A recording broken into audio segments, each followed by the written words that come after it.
thank you for inviting us to speak at the Plenary today. We're really excited to be here. So we're going to talk to you about how people with dementia and carers have been involved in co-production. And we're starting by introducing a project that was carried out by University of Bradford, the Centre for Applied Dementia Studies, where we're really lucky to work with a group of over 140, in fact I think it's about 145 people living with dementia and family unpaid carers. And they work with us in all aspects of our work, in our dementia research, education and training. And the project that we're going to introduce, when we start off by showing you a short video, is a master's project, and it's a module that sits within our master's at the Centre for Applied Dementia Studies at University of Bradford, and it's understanding the me in dementia. And I won't rabbit on anymore because we've got our short video. Are you okay to play that for us? Thank you.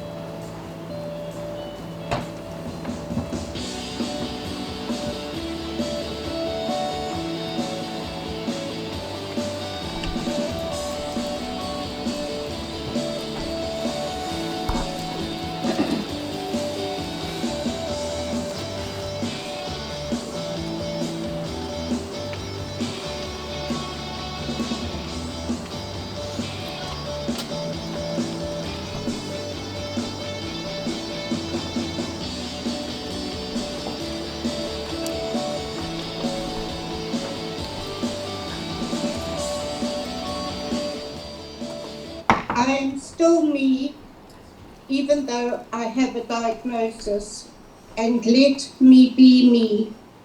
Don't squash me into your box of what you perceive I should be. I said, to break down preconceptions, and to treat me with respect. I'm still me, I'm not my dementia. And to consult with people with dementia. Don't presume you know what's best for me. The saying, if you met one person with dementia, you met one person with dementia. I wish the professionals would stick to that and actually use it. Because when we do go to see them, they treat everybody the same. They don't know the background of the person, they don't know what type of education he's had, what kind of industry he's worked in, and right down to even what type of dementia he has. Because they will treat you exactly the same as the last person. Communication and language. It's no good speaking to people as if they're academic, as if they're a student, as if they went to college, they went to university. Give it to us in layman's terms. The other thing is, it comes back to the different types of dementia, because they always seem to brand us the same. First one is that a good life can be lived even after diagnosis of dementia. Simple as that, and we should be teaching that. Get to know me as a person, and that way you avoid all the whirling and peevish armchair and whatever, right? And also talk to me as a person, rather than talking over me or past me. Talk to me. I'm still quite capable of having a conversation. I'm still a person, and treat me with respect. Don't assume, and we can still learn new things, which I've learned since lockdown, quite a few things being taught. And people with dementia can still teach others new things. There is this saying that the problem is the problem, not the person. And that is true as well. So I think that the students need to understand what is the problem. And the problem is dementia, not the person. Because so often you'll talk to professionals working with those with dementia, and they'll describe things like challenging behaviour, or they'll experience things such as those notions that they will then talk about at length. was really it's the problem that's the problem, not the person. But so often the person is seen as the problem. So Julie's absolutely right. You support the person, you treat the person, you help the person, you get to know the person. But alongside that, you also have this understanding that it's the problem, i.e. dementia, whichever form of dementia it is that person has, that needs to be addressed. Don't make assumptions, ask us. See the person, not the dementia. Speak to the person and respect us. Don't just speak to the caregiver. The language used matters. Be kind and smile because it costs nothing but means a lot. Nothing about us without us. And give us some hope on diagnosis. Don't give us a diagnosis, send us away and tell us to get our affairs in order. Because there are still things that we will be able to do. Understanding the abilities and needs of people living well with dementia. And I think that includes what everybody's been talking about, understanding me, valuing me, recognising what I need from you, how I need you to communicate with me, how I want you to deal with me. I need you to go slowly, I need you to speak clearly, I need you to understand I'm not stupid, you don't talk for carer. All these kind of things I think is encompassed in that.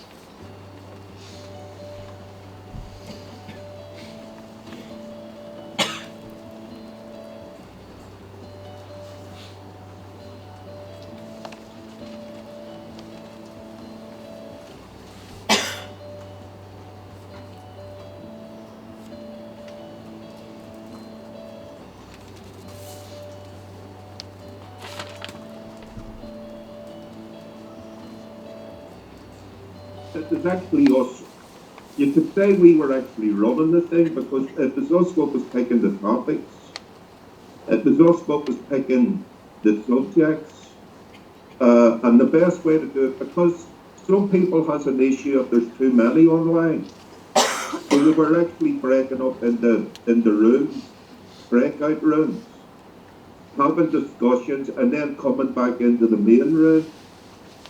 And then going through everything what was said. I would also agree that being able to work at degree level has been particularly interesting, and I also feel that creating something between us has been a really rewarding and wonderful way of going about things, and I've learned a lot from everybody else in the course of it. A great example of teamwork. It was a really good example of co-production, of teamwork, because we felt able to share with yourself indeed about if, for example, when we started off the module, the development, the first meeting was like everybody all together because you were trying to explain to us how things were going to be. We said back to you immediately, this is too much, this is too overpowering because there's too many people on the screen, we can't do business this way. And by the second meeting, you and Dee came back and we've got it organised so it was in breakout rooms so that we were then able to work in a better way so that we could each of us have a chance to speak and bounce ideas around and then come back and put those reflections together. So it was very much a team way of working. I felt like the others that coming back into the big room afterwards and listening to everybody else's views was absolutely fascinating. Yeah. And I just found the whole experience was something I was looking forward to every time. And I feel sort of like I'm quite close with all of you now as a result of this. So it's a big thank you. We had a platform where our contribution was acknowledged, it was appreciated, and we were kept up to date all the way through. And that is the key to any sort of research that one does. If we are kept up to date, that will shows that whatever we are saying is being heard, listened to, and actually makes a difference. And this is what the idea of all this was. And I think to a certain extent, we have reached our goal. In the creation of the module, I found it very, although it was a very serious subject we were addressing, it was also, the conversations were also conversations where we all could laugh and found reasons to smile about things.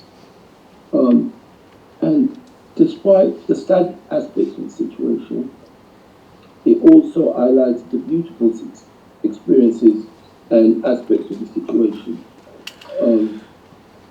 which I think is different from many of the academic conversations about the subject, which often seem so formal. The person with dementia tends to not engage.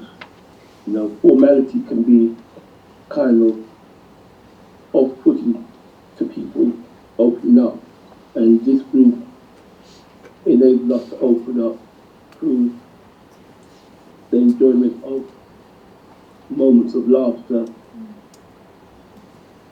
which I think really made for meaningful conversation. One of the things that everybody will have appreciated is your organisation.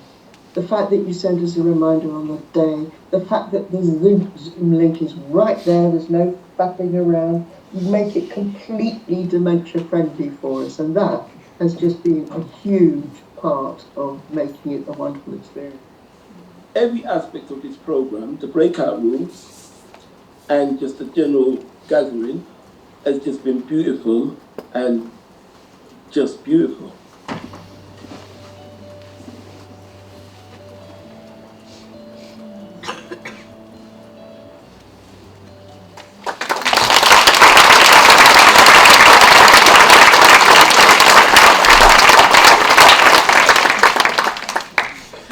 Thank you.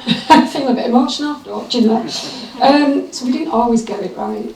But so as you can see, there were 24 of us in the group, my colleague Dave from the Centre for Applied Dementia Studies, and 22 people living with dementia who constantly put us on the right track. And first of all, Ronald's going to talk to us, and then Julie, and I'm a bit scared because Ronald had one piece of paper and now he's got 10. Ronald, we're on a time limit. So I said this is going to take about 45 seconds. Starting, but it might be 65 seconds. When Clare said we were going to be speaking in this room, I immediately became very nervous because I saw we were going to be speaking to about 3 or 4 people. So I'm nervous. So what I'd like you to first do for me is all of you say changing mindsets. Can you say changing mindsets when I go up? Changing mindsets. Changing mindsets. Say it one more time. Changing mindsets. Okay, so when I go... Changing mindsets. Okay. This is an experiment and I'm improvising. And what I'm going I was here a couple of years ago and I read a poem which is taken from my forthcoming book, courtesy of David Trustwell, thank you. And there's so much I could talk about, but I would like to highlight our amazing and wonderful being involved with Bradford University, with Clare, with Dee, I call her Dee, but Danielle, and it's so important when you feel included in the conversation. So often I hear about these conversations, I see them on Twitter, I see them on Facebook, and I often ask myself, why have I not been invited to the conversation? And in all honesty, I often feel excluded from the conversation. And in all honesty, I often feel I'm excluded from the conversation because of assumptions, and perhaps culturally, I just don't fit in due to assumptions. But you guys have been absolutely amazing and wonderful. And I went to the first invite just out of curiosity, and then I looked forward to going to all of the Zoom conversations about putting together this module because it was so inclusive, it was so enjoyable, and I actually learned from it. I learned so much about my personal situation, so it works both ways. I'm going to read a poem which I read last year, or when I was there before, and remember. Okay. Yeah. Oh yeah. This lady here just spoke when I'm speaking, and she is phenomenal. Stand up, please. Okay. Many years ago, when I was really broken, and I was just broken, I went to a deep event, and I met all these amazing people.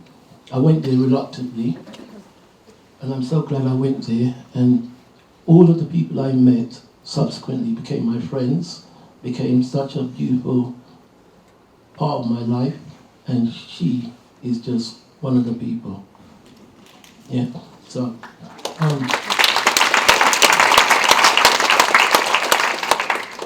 okay, so okay. Based upon my experience, I often wonder if I'm seen. So often I feel like I'm almost invisible, and I say that because, seriously, in my local community, I know 100% I'm excluded from the conversation, or conversations where I can contribute something about dementia awareness, my experiences, my mum's experiences, and experiences of people within my immediate heritage. And people come to see me, and I often wonder, what is it they see? Do they see me or assumptions about me based upon the diagnosis? Because so often they would have me be reliant on medication, and nowhere in my case files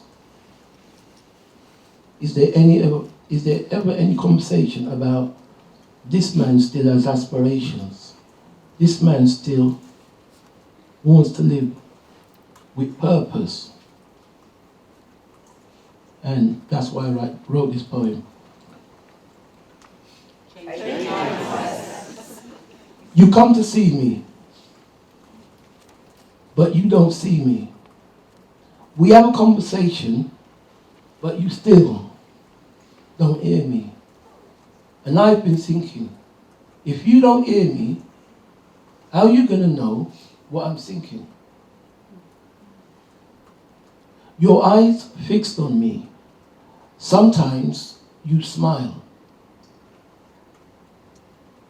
I still always smile, and I wonder if you know why.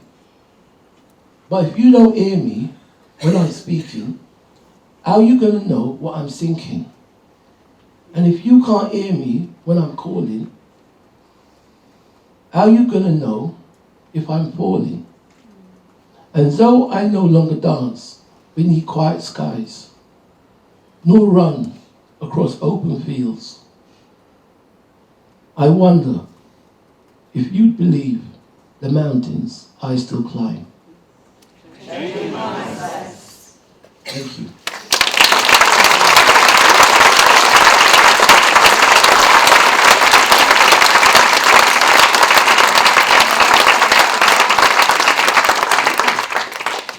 Thank you, Ronald. So I'm going to hand over to Julie. So, have you got a strap line, Julie?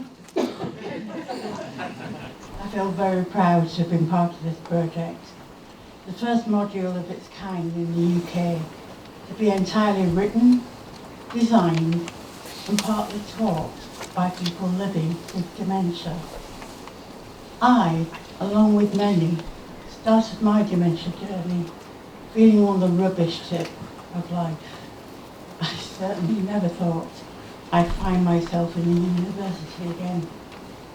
This piece of work has not been easy, either for us or the brave staff of Bradford University. but by working together in true partnership, we are now helping to train current and future professionals in dementia care about how it is to live with our conditions.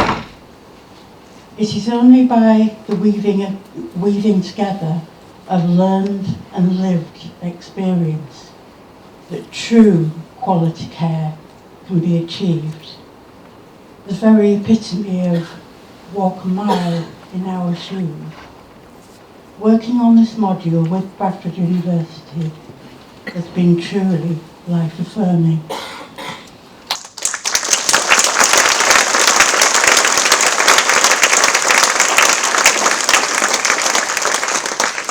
Thank you. I'm going to hand over to Ruth, who's going to talk about how carers have been involved in co-production. So.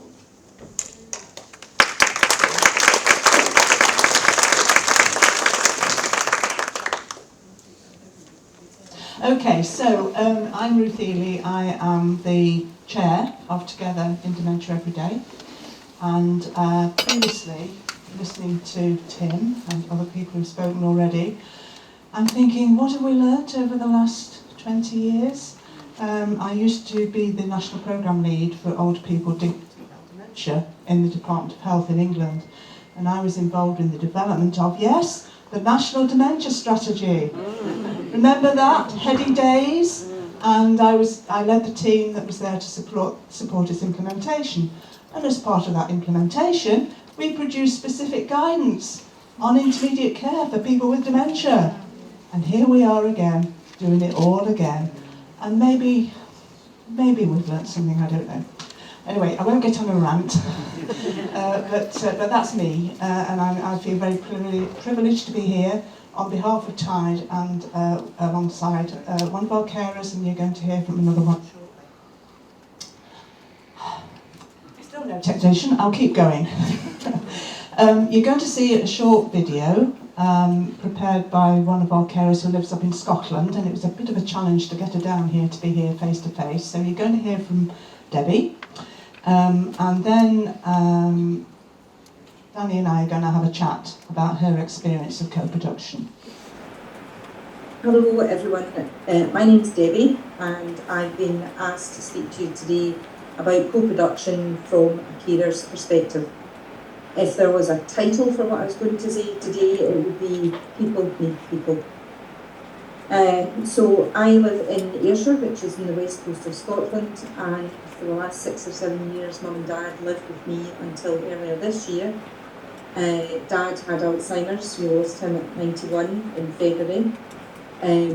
We then lost my Uncle Michael, who is my godfather, at 87 in May. We lost my Aunt Marguerite just a few weeks ago in September, and she was 89 and she was going through the process of being diagnosed with dementia. Mum hasn't passed, but she has gone into care as an emergency admission in April, and she has vascular dementia, which was diagnosed last October. So I became a carer, full-time carer for particularly Dad towards the end. So I've been asked to do co-production with Tide before, and I found it to be a very positive experience. When I got asked to do this chat today, I thought, well, what are my thoughts about co-production? I hadn't conceptualised it before, maybe unsurprisingly. It's obviously not the only way to deliver training, learning, but in many ways, thinking about it, I think it's optimal, particularly in when it comes to carers. I know it's not always possible to do it, but I think that it's so fruitful that it deserves a permanent seat at the table in terms of the delivery of learning, of training. I asked myself the question, what did it do for me? And on an obvious level, on the face of it, it was cathartic. It allowed me to give something back, which for me was very important, because I felt that myself, my family, my mum, my dad had really been helped so much by Tide that I was very glad to be able to help them back. And it let me express my thoughts, my feelings. But then I thought about it a wee bit more, a wee bit deeper, And I came up with an analogy which made sense to me, because I feel when you become a carer, you very much get to the point where, well, I did anyway, and I know a lot of other people do, you feel you're lost at sea. You're just completely lost. So a lot of the other learning and resources that are out there, and there can be also an overwhelming amount of it. It's trying to navigate your way around all of that. But a lot of the learning and the resources that are there, it's like a ship that sails around the ocean, throwing out life belts, and then it sails off. And you may grab a life belt, but what next? There's no one there to help and support you. And I think for me that's the difference between other forms of resource and learning and co-production. Because to my mind, co-production, the ship sails right up to you, the life belt is thrown in your direction, it's there for you to grab onto, and there's someone at the other end of it who will pull you in, get you on board, and give you a hug. And that, to my mind, is how it felt to me doing the co-production, because it allows connection, and it's a very different experience from a carer's point of view because of that. It's very enriching, I think, from a carer's point of view. And I think all of that is because, as I said at the start, people need, and I think co-production allows that. It allows a connection between people, it allows you to feel the support, it gives you somebody who's empathetic, and a real feeling of we've got you, which is so important at a time when many carers are really, really very lost and feel very alone, I think. So my advice to carers would be, if you're thinking about doing it, absolutely go for it, even if it's putting you out of your comfort zone a little bit. I would definitely say that you should do it, because certainly my experience was you'll be supported before you do it, as you're doing it, and after you do it. It will also help you, as it did me, I think, get your thoughts and feelings a bit more organised at a time when time for you and how you think and how you feel is not maybe given priority. And at the same time, I felt, I was helping others, giving something back. And I think it can make you feel helpful at a time when in many ways you can feel very helpless. And it also lets you tell your story and that of your loved ones, more importantly. My advice to professionals, for what it's worth, put your hand out. That makes such a difference to the carers that are being asked to help. Let the carer tell their story. Don't lose sight of their agenda, because they're probably too overwhelmed to even know what their agenda is. So be mindful of that. Don't use jargon, please, because carers have probably never heard of, for example, co-production, and they've got enough jargon and complexity going on at the time, so make it as simple as possible for them. So basically, throw the life belt out and be there to administer the hug at the end. Because as I've learned this year more than any other year in my life, people need people. And to my mind, that's the benefit of co-production, and that's what that facilitates. Thanks for listening.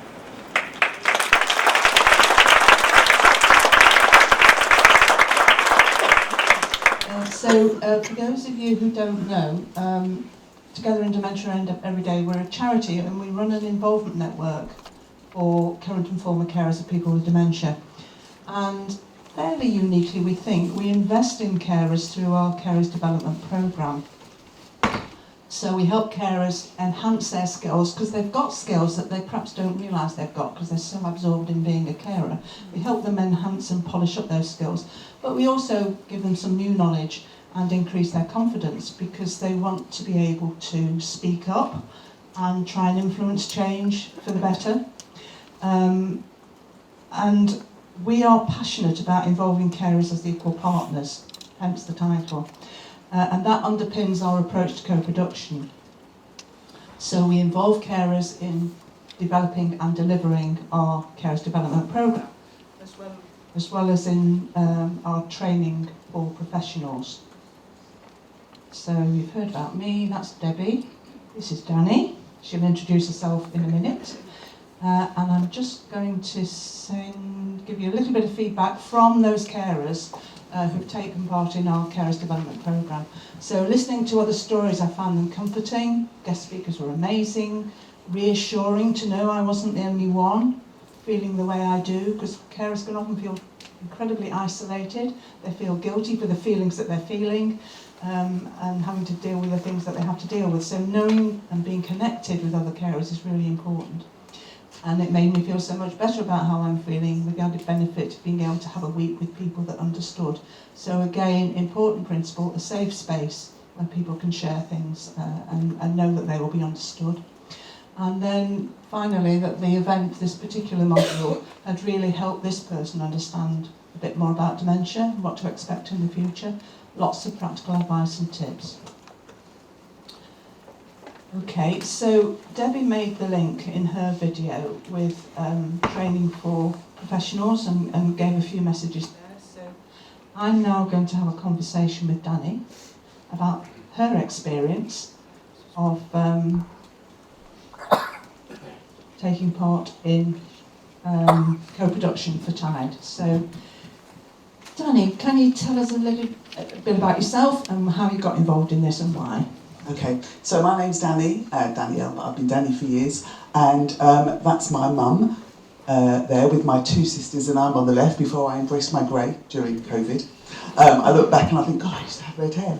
So my mum had dementia for about 9 years, and she, I went through the whole thing from the very early diagnosis right through to advanced dementia, where I had to advocate for her, so I was happy to do so. I'm one of those people who, and I think probably a lot of people in this room around me, also when something happens, I kind of feel I have to do something with it. I'm very resilient. I didn't feel necessarily I needed support as a carer. I didn't look after my mum at home. I still work. Mum was in a care home eventually, but I saw her every day, and I very much, as I say, was very much involved in her care. And I felt I needed to do something. Now, interestingly, my mum was... she had 4 children, she was a teacher, and she was very, very involved in diabetes because my younger brother was diagnosed when he was 2 in the 60s with juvenile diabetes then. And she became a trustee of Diabetes UK, very, very big in the charity world. In fact, I'm channeling my mother now. She died in 2019. She will be absolutely delighted, that I'm channeling her. And she had a very, very big ego, so she'll be delighted that she was still the subject of conversations. I know that because when people have died, you have to think, is it okay for me to talk about them? And it's like, it is really okay for me to talk about my mum. She would love it. So when I became involved in Tide, I actually fell across Tide through my professional connections, because after my mum was diagnosed with dementia, I changed my career and became a dementia advisor. It's a whole other story. But I came across Tide Prevention and I love them because they're a small charity, really cared about their carers. And when they were talking about co-production, it's interesting that Debbie said I didn't really know what that word meant, but I'd worked in education for years and used students all the time and alumni to promote universities. And I thought, well, that's co-production, just using your lived experience. So, it's just my lived experience, and I always used to say that. It's my lived experience, it doesn't necessarily reflect everybody else's. But when I did the training with Tide, you'll notice in that photograph, there's a little doll. So I'd read a little bit about doll therapy, but I'm not really into ideology, I'm just into what works. And when I did the training with Tide, it was for life stories.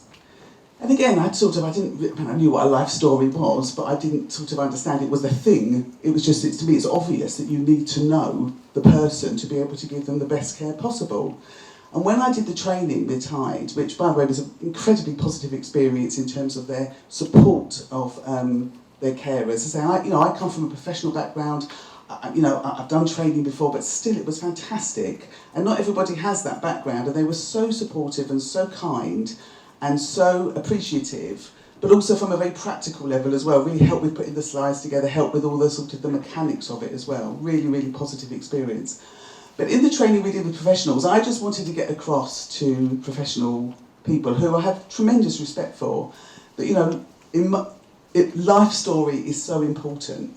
And my mum had, I bought that from Argos for £7, and it was the best £7 I ever spent, because during my mum's sort of latter years, It never had a name, that doll, it was just Baby, and we just called him Baby. And it became like an extension of our family, and we never knew who Baby was, whether it was one of her kids, whether it was somebody she taught, whether it was somebody that she worked with lots and lots of children with diabetes. It didn't really matter. But what I wanted to get across to the professionals was, if you don't know my mum, and you don't know her background, and you don't know what really, really floated my mum's boat, you're never going to be able to give her the best care possible. And I just wanted to really get that across. And that co-production experience really gave me the opportunity to do that. And I say, it's only my story. Everybody's story is different. Everybody with dementia brings themselves with the dementia. But I needed them to understand that unless you knew my mum, and unless you knew the importance of that doll, Baby, you're never going to give her the best care possible. And I don't like to think I was a demanding daughter, because I appreciated in a care home you can't just do everything just for one person. But the one thing I would insist on was that Baby was with mum all the time. Mum used to talk to Baby. It gave her so much joy and so much, it just made her feel so much better. And I said, you know, when mum's expressing certain behaviours, or she's just clearly not, she's upset, just, you know, use Baby. Baby's there to be used. It's not just a plastic doll, it's a real extension of my mum. And I really just wanted to get across to the professionals how something as what seemingly insignificant as a £7 doll was absolutely central to my mum's care. Nothing. My mum was not into hobbies. She wasn't into fuzzy felt. She wasn't into quizzes. She wasn't really into that. That's not to say that for other people that worked, but for my mum it didn't. What my mum wanted was somebody to talk to her and say, so how's Baby today? Are you going to a meeting today, Barbara? Sorry, my mum's name is Barbara. I should have said at the beginning. And the other thing, you know, was to say, because mum used to go to lots of meetings and do things like this, she had a massive ego. But she, you know, she wasn't a vain woman, but she loved dressing up to go to her meetings. So I'd say, you know, if mum, you know, if you're not sure about, you know, if mum didn't want to get dressed, or she was just expressing some really difficult and challenging behaviours, if you want to call it that, just say, you know, Barbara, you got one of your meetings today, you're going to see some diabetic children, whatever. If you knew my mum, you would be able to care for her so much better. And my very last story is that, you know, some people think people with dementia, you know, are saying things that aren't true. And my mum used to say, her communication went towards the end, but when she could speak, she used to say, no, that she'd met the Queen, and people used to think, oh, poor old girl, you know, does she think she's met the Queen? But she had met the Queen because she had an MBE. And I made sure that it was on the wall in my mum's room, not because I wanted to show off that my mum had an MBE, but because it was so important to her. And she had met the Queen, and she'd been to a few garden parties at Buckingham Palace. So incorporate that in your care, because, and whether she met the Queen or not didn't matter, but she had met the Queen. I mean, met the Queen, you know, she was at a distance. So it was really just about using that co-production opportunity, you know, to tell my story and tell my mum's story, but it was more about just being able to communicate to the carers. You've got to understand the line of that baby doll back to the life that my mum had, which was surrounded by children, central to her life, and defined her. And so that doll represented so much of my mum that you needed to know. So that's my story, and my mum's story. Thank you.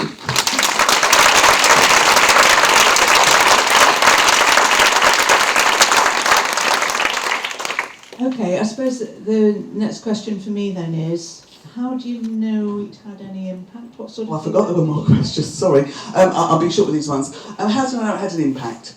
Well, it's difficult to measure impact on anything, isn't it? You know, and I'm driven by sort of things having an impact. But I certainly know that the trainers that we work with, they were very small groups. The professionals we work with, we had an interaction with them. And, you know, I didn't want them just to say, oh my God, that was amazing, and your mum sounds amazing. It wasn't about that. It was they went, oh my God, we've really thought about something differently. We were, you know, we know about doll therapy, but it's one of the many things that, you know, people may use. But we understand that for particular individuals, you know, those things can mean so much. So it was having those discussions with those professionals in that very, very nice, intimate environment. You know, we had, you know, questions and answers. I knew that it had had an impact because they told us. Great, thank you, Danny. I'm just going to show a couple of comments that have come back from professionals from those training days. So, informative, kept my attention all day. That's quite an achievement in itself. So different from all the other training we get, the reports, statistics, lots of boring info. Carers' stories made such a difference, thank you. Thought it was brilliant, so helpful to hear from a carer's point of view. I felt involved in a movement rather than simply attending training, very inspirational. Joe's one of our carers, obviously his mum, Rose, Eleanor's dad and Danny's mum, Barbara, have all made a mark on me. Thank you to them. It brings things to life. It's important to really think about the people we're working alongside. It's important to be reminded of how carers can feel dismissed and unheard by statutory services at such a vulnerable time in their lives. Lovely to see the videos and hear such personal, unique stories. Talking to Debbie and Danny and other carers who've been involved in this, we've put together just a few top tips for people about involving people and getting involved in co-production. So, very important for us as an organisation is to recognise the value of former carers. A lot of organisations aren't funded to support former carers, and people tell us, you know, when the person they're looking after's died or gone into a care home, all the support stops, which is wrong. So we welcome former carers, and particularly for the sort of work that we're doing, which is trying to influence and improve things. It's using their experience, and often it's when the caring has finished that people are able to think about that, reflect on it, put it in some perspective, and then think, well, yes, actually, I have got a story that's worth telling here, and I want to contribute in the way that Dan has described. So former carers, it's really important to recognise their value. Don't assume that everybody works at the same pace or in the same way. Some people are very visual, some people just like to talk, some people like to use slides, some people like the face-to-face work, some people are very happy on a screen. So don't assume everybody works in the same way. So it's got to be an individual experience for them as well as people who are listening. We've learned that online is good. We learned this the hard way because of the pandemic, as many people did. Recognising absolutely that some people can't or don't have access to online platforms. But for those who do, it's good because it means for carers, they don't have to travel, they don't have to make substitute care arrangements. And we've run training sessions involving a carer on Zoom with a person with dementia in the background, maybe saying hello now and then. That's fine, doesn't matter. So online is good. Let the person tell their story in whatever way suits them best. Somebody on the previous video, one of the people with dementia said that, let me tell my story. So important. And as Danny said, we do provide support before, during and after the event. This is quite an experience actually, even though Danny's very experienced professionally in talking to loads of people. When you're talking about yourself in your own story, it's a different ballgame altogether, so it's really important to provide that support. And remember that carers are experts. They have to do the same amount of preparation for a meeting or to run a training session as anybody who's paid. And if we're talking about a meeting, they'll probably be the only person in the room who isn't being paid. So we believe it's really important that they're rewarded for their time and their expertise. So that's it from Tide, but I just wanted to wrap up, as they say, for the session that we've run together with Bradford University and colleagues with dementia, with some final thoughts. And these are that, first of all, people living with dementia and unpaid carers have their own needs and insights. Often they will overlap. And remember, a carer's a carer because they're looking after somebody with dementia. So clearly, they have the interests of the person with dementia at heart, and those needs will overlap. But sometimes they are very different. And some people with more advanced dementia can't speak up for themselves, and they need somebody to do that. Sometimes it's other people with dementia, and I know that people living with dementia who are able to speak up are very passionate about making sure that their peers who can't do that are represented and included. But often as well it's family carers or other carers. And remember as well, carers come in all sorts of guises. Partners, spouses, parents, because younger people have dementia. They can be brothers, sisters, nephews, nieces, friends, neighbours. There's a whole panoply of different experiences. And then, of course, men, women, issues around sexuality, people from different ethnic backgrounds, etc. So a whole range of people with those experiences, both living with dementia and as carers. It's really important we include all of those people where we can and reflect their needs. So we need to hear both those sets of voices to fully understand the impact of dementia.